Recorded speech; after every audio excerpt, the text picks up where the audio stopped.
delay this event any longer. We must do it as soon as possible because there has been so much interest and so much excitement in these elections all around in our Dutch friends as well as in the Indian community here.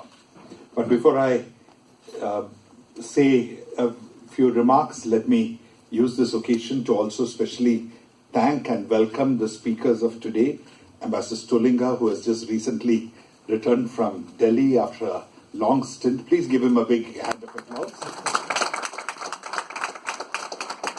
Mr. Vikas Chaturvedi, who heads ASSOCHAM in the Netherlands. He will speak to us about the economic side. Please give him a big hand. And I'm very happy to see in the audience Ambassador Erik Niehe, former Ambassador of Netherlands to India. Please also give him a big hand. And of course, Mr. Badri Madan, who was recently honored by the King for his services to Netherlands as well as India, one of the oldest members of the Indian community. Please give Mr. Madan a special hand. Friends, today is a celebratory occasion. We are here for a discussion, but the idea is also to celebrate the results of the elections.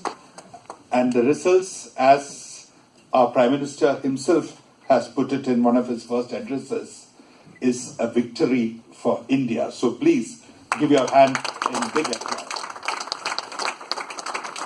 As many of you would know, the total electorate was 909 million people approximately, and a record 67.11% people voted. This is a record in world history. So many millions of people going for a democratic, peaceful exercise has never before happened in the world. And what we can be proud of is that this exercise has happened peacefully. If at all there was any untoward incident, that was very minor. And it was done using the latest of technology, electronic voting machines, which is rarely used in other countries of the world. And as has always been the tradition in India, and this is something each one of us can be, who are associated with India, can be legitimately very proud. We have never had an instance of losers in an election challenging the results of the election. The opposition, who lost massively in this election, has already not only conceded defeat, but has congratulated Prime Minister Modi on his success and has also already accepted that they will continue to perform the role of an opposition. So in many countries, when you have such a big verdict in favor of one side, the opposition could challenge it, could question it, and there could be even instances of trying to mobilize the military or the military mobilizing to overthrow the government in power, but not in India. We are not just the largest democracy in the world, but we are a true functioning democracy which lives up to the spirit of democracy in every sense of the world. So 3 cheers for India. We can be proud today at the end of the election. Having spoken about India, let me say that the verdict of the elections, as all of you know, is very firmly in favor of Prime Minister Modi as well as the ruling coalition, the National Democratic Alliance, in particular its leading party, the Bharatiya Janata Party. It has been popularly interpreted within India that this is a vote for stability, this is a vote for strong leadership, and this is a vote for continuing many of the policies which have been initiated by the government in the past.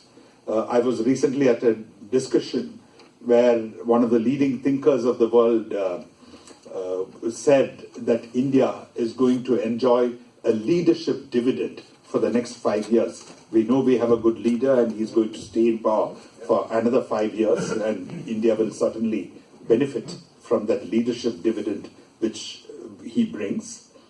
But beyond that, I think the outpouring of messages and greetings and congratulations which have come from all around the world, including this wonderful country in which we are, the Netherlands, shows how popular Prime Minister Modi has been and how it augurs, this victory, this result augurs well for the future of Indo-Dutch relations, as well as India's relations with all countries of the world, particularly with the Netherlands, where we are.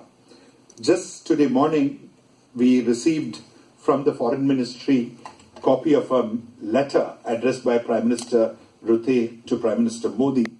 Permit me on this occasion to just read it out briefly so that you have a sense of what Prime Minister Rutte thinks and says. And I was particularly happy to see him address Prime Minister Modi as Dear Narendra, which shows the relationship they have been able to establish during the last 5 years, beginning from Prime Minister Rutte's visit to India in 2015, Prime Minister Modi's visit here in the Netherlands in 2017, Prime Minister Rutte's second visit to India in 2018, as well as many meetings in various on the margins of various multilateral fora. In fact, Prime Minister Rutte not only says how much the Netherlands values the friendship